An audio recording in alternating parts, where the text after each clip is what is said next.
La conquista del Perú, capítulo 15, el ejército de la libertad. Al mando de su ejército, Carvajal volvió a salir de la ciudad de los Reyes por el camino a Arequipa. En esta ocasión, el que le reclamaba era Alonso de Toro, que le pedía que fuese a Cuzco, pues por su entidad y por ser vecino de aquella ciudad, debía ser el lugar desde el que partiera la fuerza de Gonzalo Pizarro. Pese a la unión frente al enemigo común, entre aquellos hombres se mantenía una sorda rivalidad surgida cuando Gonzalo Pizarro, al salir de Cuzco, traspasó el rango de maestre de campo de don Alonso, que se hallaba enfermo, a don Francisco. Como es lógico, Alonso del Toro se consideraba relegado. Prueba de la tensión y la desconfianza que existía entre ellos es el hecho de que cuando en Cuzco se supo que Carvajal tenía intención de entrar, don Alonso armó a sus hombres. Ya en la ciudad, Carvajal, que había ordenado a sus arcabuceros llevar cargadas sus armas, ahorcó a 4 vecinos. Aquellas ejecuciones infundieron terror en los cuzqueños, que no dudaron en alistarse en las filas de Carvajal por temor a sus represalias. De este modo, don Francisco contó con 300 hombres con los que se dirigió hacia los Charcas, donde se hallaba Diego Centeno. Confiado en que Carvajal podría neutralizar a Centeno, Gonzalo Pizarro se propuso apoderarse de la provincia de Tierra Firme. De este modo, sus oponentes en el Perú no podían ser socorridos. Con este objetivo envió al general Pedro Alonso de Hinojosa al frente de la armada que había traído a Bachicao.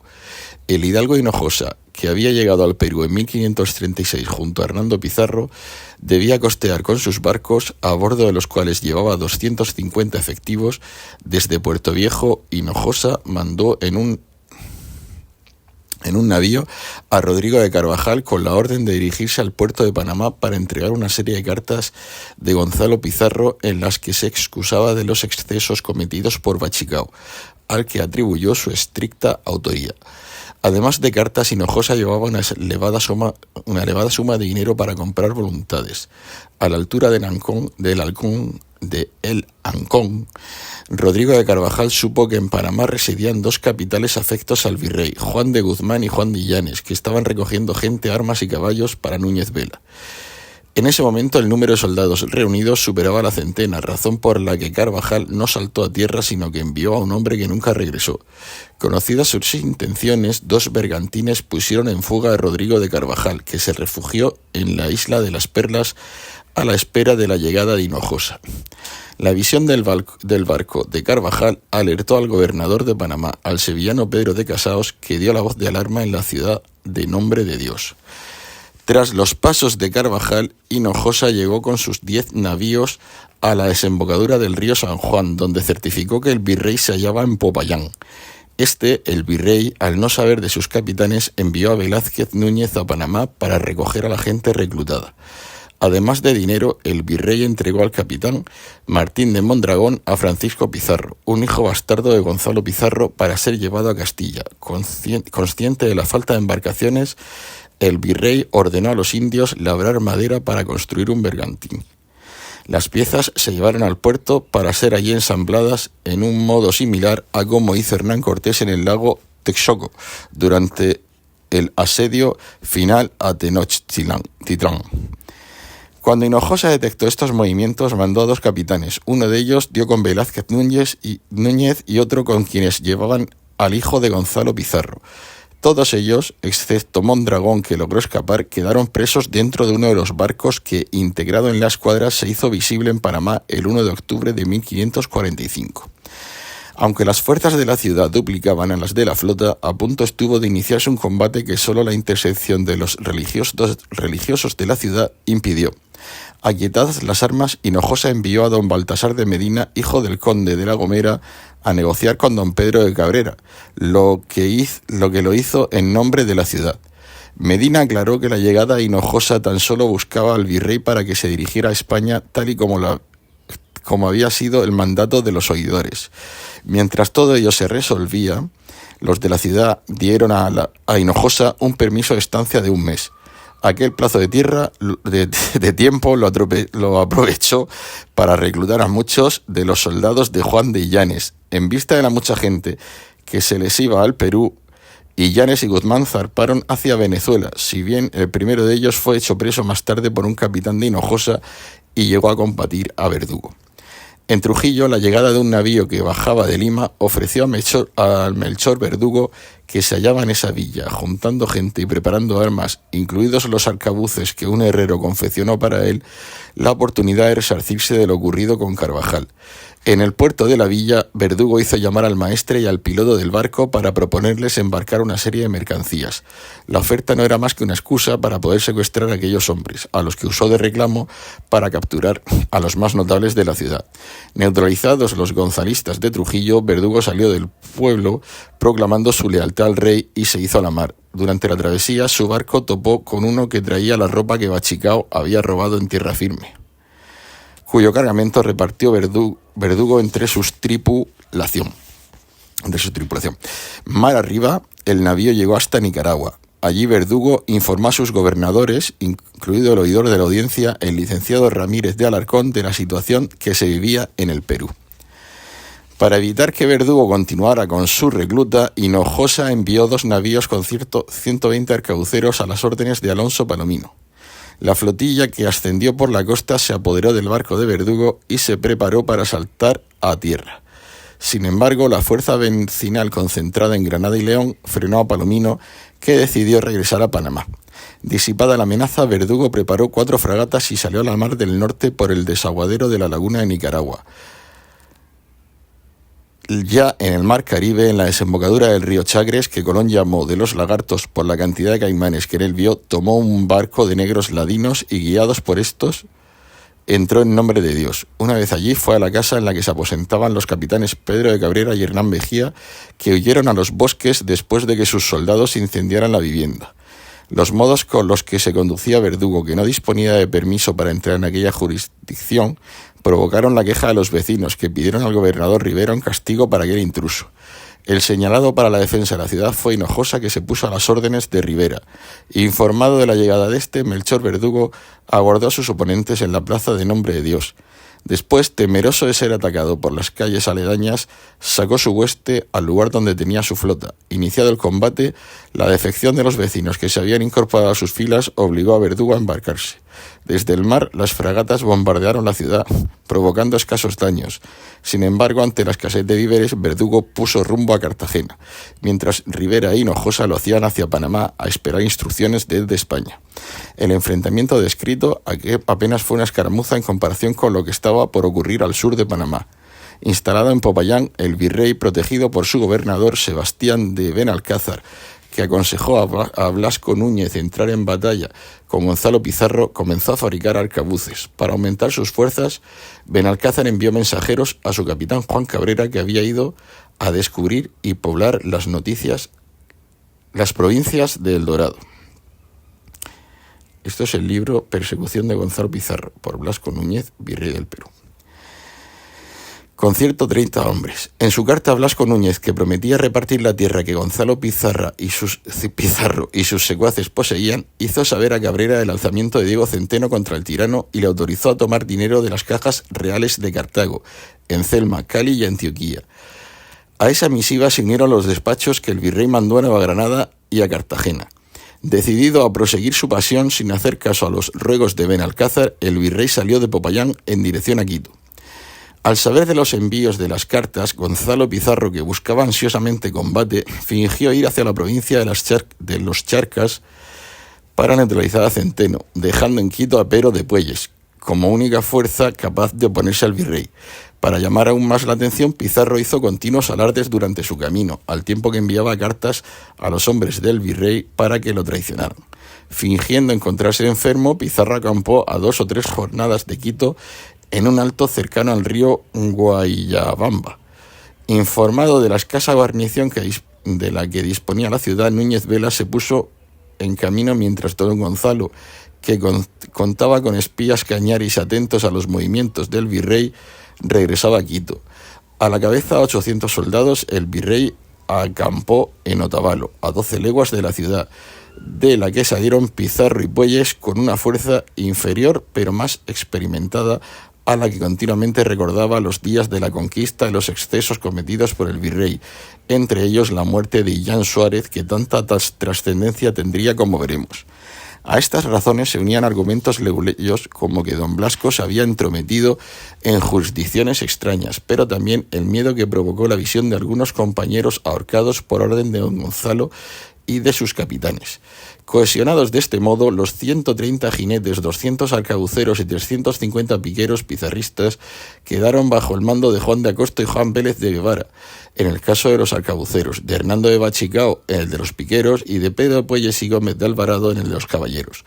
Bajo el estandarte de la libertad, el ejército de Gonzalo Pizarro, que se identificó por llevar una banda roja, quedó organizado para el combate. Durante la noche anterior a la batalla, la proximidad entre ambos campamentos alzados en el llano de Añequito permitió el intercambio de voces entre los dos bandos. Apelando a la autoridad del rey, unos a otros se le acusaban mutuamente de traidores. Unos a otros se acusaban mutuamente de traidores. Mientras tanto, en su tienda, el licenciado Benito Suárez de Carvajal, hermano del asesinado Illán, que había acudido con una treintena de parientes y criados, maduraba su venganza. El primer movimiento lo hizo el virrey, que después de transitar durante una lluviosa noche en la que acumuló un cansancio que le pasó factura durante la batalla, entró en Quito al amanecer, creyendo poder reclutar gente para su bando. A su salida organizó su ejército, al que la dureza del camino y la deserción de algunos que se quedaron escondidos en la ciudad habían restado efectivos. Alonso de Montemayor fue el encargado de llevar el estandarte real. La caballería fue para los capitanes Cepeda y Bazán, con Ahumada como alférez, mientras que la infantería tuvo por capitanes a Sancho Sánchez de Ávila, Francisco Hernández de Girón, Pedro de Heredia y Rodrigo Núñez de Bonilla. El maestre de campo que combatió a pie fue Juan Cabrera. En la retaguardia de la hueste, protegida por una docena de jinetes, quedó el virrey, que antes de comenzar el combate se situó al lado de don Alonso y arengó así a sus soldados. Caballeros, bien veo que tenéis ánimo para ponérmele a mí y en esto hacéis lo que debéis a quien sois y por tanto no os quiero decir otra cosa, pues sois tan leales a vuestro rey, sino que de Dios es la causa, de Dios es la causa, de Dios es la causa. Pronunciadas estas palabras, Montemayor y Bazán cargaron sobre el ala derecha enemiga en la que se encontraba Carvajal, después de que Hernández Girón, que peleó con un montante, avanzara con sus arcabuceros. Con más y mejor pólvora, la arcabucería de Pizarro, concentrada en el centro de su formación, por delante de los piqueros, causó un gran daño a la caballería del virrey, que en pleno combate derribó a Alonso de Montalvo. Antes de caer a tierra, al recibir un hachazo de Hernando de Torres, que probablemente no lo reconoció por llevar puesta una ropeta de telilla blanca de indios, con la que según el Inca Garcilaso trataba de pasar inadvertido para no ser hecho prisionero, con Núñez Vela inconsciente por el golpe recibido en la cabeza, Juan Cabrera fue muerto, mientras Sánchez de Ávila combatía con un montante hasta ser rodeado y caer sin vida. En medio de la confusión, Suárez de Carvajal buscó a Núñez Vela, que había recibido también un arcabuzazo, para darle muerte con sus propias manos. En su carta al rey, Sebastián de Benalcázar descendió a los crudos detalles de aquella muerte en la que no tuvo parte, al menos de manera directa, de Gonzalo Pizarro. El infeliz virrey bien cumplió por las obras lo que por palabra había dicho, pero habiéndole derribado de su caballo malherido, estando tendido en el campo, cuasi ya al cabo de su vida, pasó por encima de un soldado y, como se le conoció, dio grandes voces diciendo que allí estaba el virrey, a las cuales acudió el licenciado Carvajal, hermano del fator Guillén Suárez, a quien él dio de puñaladas en Lima, y mandó a un negro suyo que le cortase la cabeza, y acaso se halló allí un sastre, y dijo: yo soy el que se la he de cortar, porque me ha echado a perder, y así se la cortó, y la entregó por la barba al dicho licenciado, el cual la tomó y llevó a la ciudad de Quito, y llegando a la plaza en presencia de muchos, un capitán que se dice Martín de Robles le arrancó mucha parte de las barbas y dijo que las había de llevar a presentar a las damas de Lima y luego la arrojaron a aquel lodo. Y pero de Puelles, el maestre de campo, que se halló presente, la mandó tomar y hacer un agujero por la mejilla, por donde le metieron una soga, y con voz de pregonero que le publicaba por tirano, la mandó poner en la picota pública. Pero Gonzalo Pizarro, que acaso lo vio desde su casa, mandó que la quitasen, diciendo ser mal hecho. Alcanzada la victoria, Pizarro mandó tocar las trompetas para regrupar a sus hombres. Según narró Benalcázar en su carta, en Quito los soldados, mientras robaban a los vencidos, daban voces y diciendo que ya tenían libertad. Reconocido durante la batalla, un caballero hirió y derribó de su caballo a don Sebastián.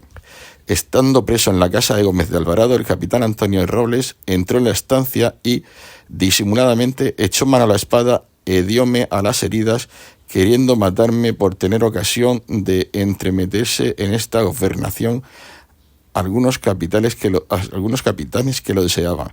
Pero como me halló armado y de aquella casa de Gómez de Alvarado acudieron algunos, no tuvo lugar de cumplir su mal propósito. Como en tantas ocasiones, no existe acuerdo en el número de bajas que dejó la batalla de Añaquito.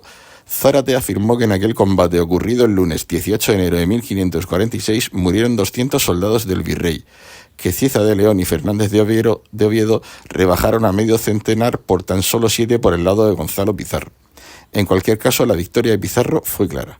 Los cuerpos de los soldados, despojados de sus pertenencias por los negros y los indios aliados, fueron enterrados en el campo de batalla dentro de unas fosas que cogieron 7 u 8 españoles cada una. Apartados quedaron los cadáveres del virrey y de Sancho Sánchez, que recibieron sepultura en Quito, ciudad que fue purgada de realistas. A sus exequias, vestido de luto, asistió Gonzalo Pizarro, que ordenó ahorcar a algunos destacados prisioneros. La mediación de Gómez de Alvarado y de Diego de Mora impidió que Benalcázar, que acompañó al virrey a Quito, fuera ajusticiado. Al igual que Benalcázar, que recuperó su gobernación en Popayán, Francisco Hernández Girón, del que hablaremos más adelante, y Alonso de Montemayor también salvaron sus vidas. Desterrado a Chile y custodiado por el capitán Antonio de Ulloa, Montemayor, junto a sus compañeros, se liberó y tomó un navío con el que, sin piloto ni marineros, llegó hasta la Nueva España. Peor suerte corrió el licenciado Álvarez, que murió envenenado. A la victoria en Añaquito le sucedió el reordenamiento de las encomiendas, que se hizo por otorgamiento directo o por la vía de los matrimonios con las viudas de los caídos en combate. Informada de su victoria, las ciudades de Perú, don Gonzalo envió un navío a Panamá para notificar su éxito a Hinojosa y traer a su lado a Vela Núñez y a su propio hijo. El control sobre Panamá le permitía cortar cualquier posibilidad de ayuda a los focos realistas del Perú, al tiempo que le daba acceso directo a la corte, lugar en el que se adivinaba otra importante pugna.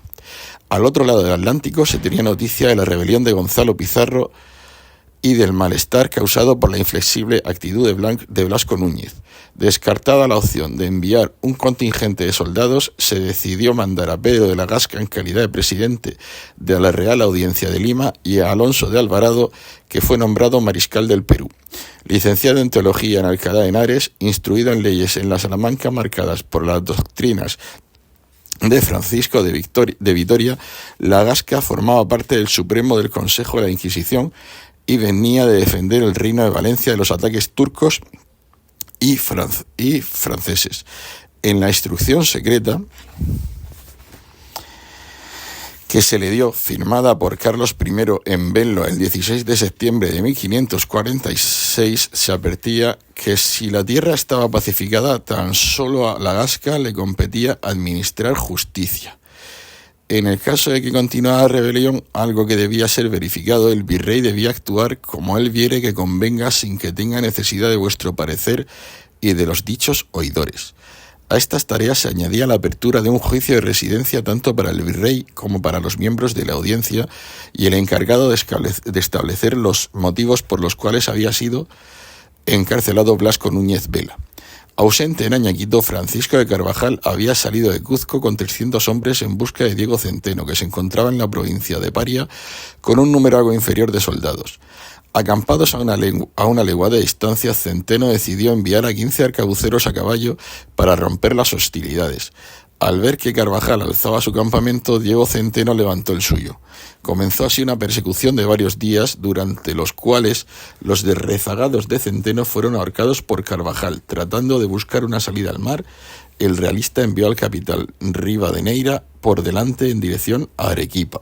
Una vez en la costa, Rivadeneira tomó un barco que iba hacia Chile. Llegado a Arequipa, Centeno esperó la llegada de la nave. Sin embargo, ante su demora, disolvió su columna de apenas 80 hombres y se escondió en una cueva de un bosque junto a 2 compañeros. Asistidos por el cacique local, los 3 cristianos permanecieron allí hasta la llegada de la Gasca. Cuando el navío de Rivadeneira llegó a Arequipa, Carvajal trató de tomarlo empleando las señas concertadas con Centeno. Sin caer en el engaño, el capitán puso rumbo a Nicaragua, mientras Carvajal se dirigía a La Plata en busca de las riquezas que había acumulado Centeno. Desaparecido Centeno, la única amenaza que le quedaba a Carvajal era el emeritense Lope de Mendoza, al que se había unido Gabriel Bermúdez, que había acompañado a Diego de Rojas en su expedición al Río de la Plata, de la que regresaba para juntar más gente. De este modo, Mendoza contó con 150 hombres más, todos ellos de a caballo. Los 2 bandos quedaron enfrentados en Pocona. En su plaza, rodeada de muros, se instaló Carvajal. Esa misma noche, Mendoza atacó durante el combate. Carvajal recibió un disparo de uno de sus arcabuceros por orden de su secretario Pedro de Avendaño. Herido en una pierna, al amanecer Carvajal emprendió la persecución de los de Mendoza, a los que alcanzó y venció mientras descansaban del combate al lado de un río. Después de defenderse bravamente, Lope de Mendoza, herido por varias lanzadas, fue apresado. Estando aún con vida, Carvajal mandó a su verdugo que le cortase la cabeza, que le fue entregada a su maestre de campo Dionisio de Bobadilla, quien la llevó a Arequipa para ponerla en la picota. Junto a Mendoza, media docena de hombres fueron también ajusticiados. De regreso a Pocona, envió un mensajero a Lima para informar a Gonzalo Pizarro de la derrota de Centeno y de Lope de Mendoza. Con la práctica totalidad del Perú en su poder, Gonzalo Pizarro otorgó gobernaciones y permisos para nuevas conquistas. Después de permanecer un tiempo en Quito, ciudad que dejó a cargo de Puelles, Pizarro se dirigió a Lima, a la que entró triunfalmente montado en su caballo, precedido por sus capitanes, que lo hicieron a pie, llevando sus monturas del ronzal. Bajo el repiqueteo de las campanas y el sonar de las trompetas y tambores, Lorenzo de Aldana y el cabildo en completo recibieron al todopoderoso Gonzalo Pizarro, al que acompañaba el arzobispo de los reyes y los obispos de Cuzco, Quito y Bogotá. Protegido por una guardia de 80 alabarderos, Gonzalo Pizarro, ensorbecido, esperó la llegada de Francisco de Carvajal, que según el Inca Garcilaso le llevó 1.000.000 de pesos de plata. Parte de aquel metal procedía del recién descubierto Cerro Rico del Potosí.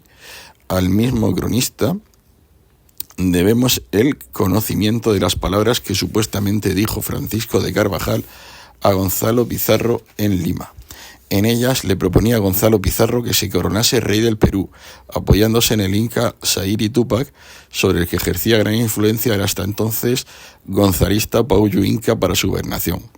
Señor, muerto un visorrey en batalla campal y cortada su cabeza y puesta en la picota, y que la batalla fue contra el estandarte real de su majestad, y que antes y después ha habido tantas muertes, robos y daños como se han hecho, no hay para qué esperar perdón del rey ni otro concierto alguno, aunque vuesa señoría dé sus disculpas bastantísimas, y quede más inocente que un niño de teta, ni hay para qué fiar de promesas ni de palabras por certificadas que vengan, sino de vuesa señoría se alce y se llame rey, y la gobernación y el mando que espera de mano ajena se lo tome de la suya, y ponga corona sobre su cabeza, y reparta lo que hay vago en la tierra por sus amigos y valedores, y lo que el rey les da temporal por 2 vidas se lo dé vuestra señoría en mayorazgo perpetuo, con títulos de duques, marqueses y condes como los hay en todos los reinos del mundo, que por sustentar y defender ellos sus estados, defenderían el de vuesa señoría. Leguante órdenes militares con nombre y apellidos de los de España o de otros santos sus devotos, con las insignias que por bien tuviere, y para los caballeros de los tales hábitos señales, rentas y pensiones, de que puedan comer y gozar por sus días como lo hacen en todas partes los caballeros militares. Con esto que he dicho en suma, atraerá vuesa señoría a su servicio toda la caballería y nobleza de los españoles que en este imperio están, y pagará por entero a los que lo ganaron y sirvieron a vuesa señoría, que ahora no lo están, y para traer a los indios en su servicio y devoción, para que mueran por vuesa señoría, con el amor que a sus reyes incas tenían.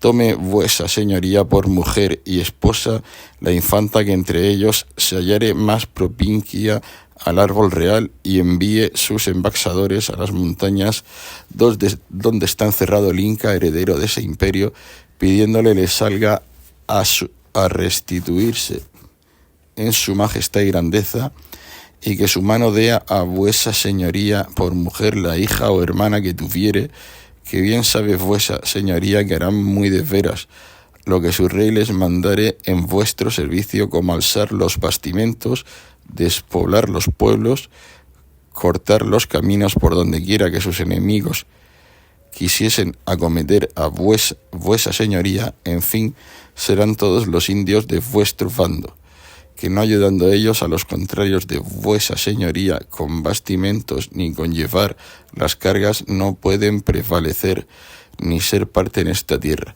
Y el príncipe se contentará con el nombre de rey, y que sus vasallos le obedezcan como antes, y gobierne en la paz a sus indios, como hicieron sus pasados, y vuesa señoría y sus ministros y capitanes gobernarán a los españoles y administrarán lo que tocare a la guerra, pidiendo al Inca que mande a los indios hagan y cumplan lo que vuesa señoría ordenare y mandare, y entonces tendrán seguridad de que los indios no le engañen ni sean espías dobles como ahora lo son, sirviendo al de un bando y al otro.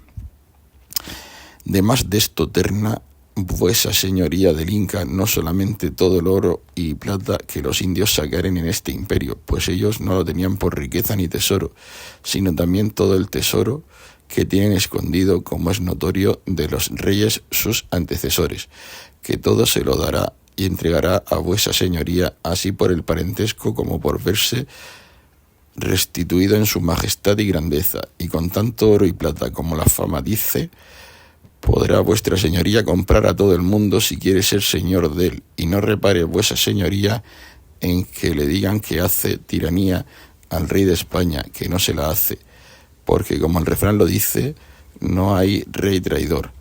Esta tierra era de los incas, señores naturales de ella, y no habiendo de restituírsela a ellos, más derecho tiene vuesa señoría a ella que el rey de Castilla, porque la ganó por su persona a su costa y riesgo, juntamente con sus hermanos, y ahora en restituyerla al Inca hace lo que debe en ley natural y en general, en quererla gobernar y mandar por sí como ganador de ella y no como súbdito y vasallo de otro.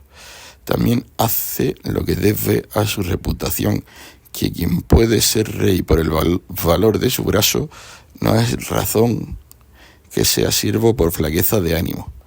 Todo está en dar el primer paso y la primera voz. Suplico a vuesa señoría considere despacio lo que importa esto que he dicho, para perpetuarse en el señorío de este imperio y para que le sigan todos los que en él viven y vivieren. Y por conclusión digo que como quiera que el hecho salga, vuesa señoría se corone y se llame rey, que a quien lo ha ganado por sus brazos y valor no le está bien otro nombre, y muera vuesa señoría rey, y muchas veces vuelvo a decir que muera rey y no súbdito, que quien consiente estarse mal merece estar peor. Respecto al consejo dado por Carvajal, el matrimonio con una infanta que se hallara más próxima al árbol real, ha de tenerse en cuenta que Gonzalo Pizarro trató de casarse con alguien que cumplía ese requisito, su propia sobrina, Francisca Pizarro Yupanqui, unión para la cual pidió una dispensa papal. En 1544, de la que Carlos fue informado por su embajador en la Santa Sede, Diego Hurtado de Mendoza. Paralelamente a esta estrategia nupcial, en el ánimo de Yugay, como efecto de la doctrina de las casas tan criticadas en este documento, se contienen estas líneas que parecen aludir a Gonzalo Pizarro.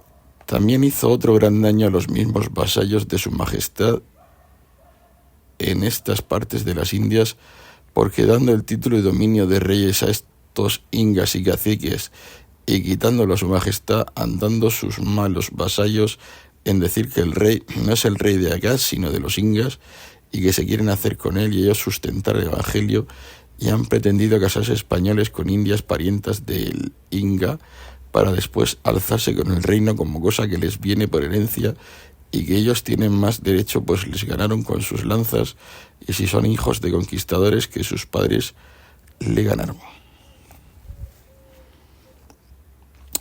Gonzalo Pizarro, aconsejado por Vázquez de Cepeda, trató de enviar una embajada a Roma para declararse vasallo del Papa. El encargado de llevar este mensaje fue el letrado Sebastián de los Ríos, al que interceptaron en Quito.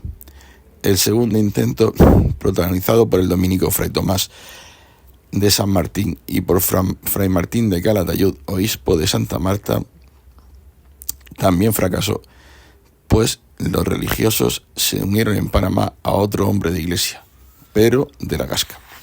Fin del capítulo 15.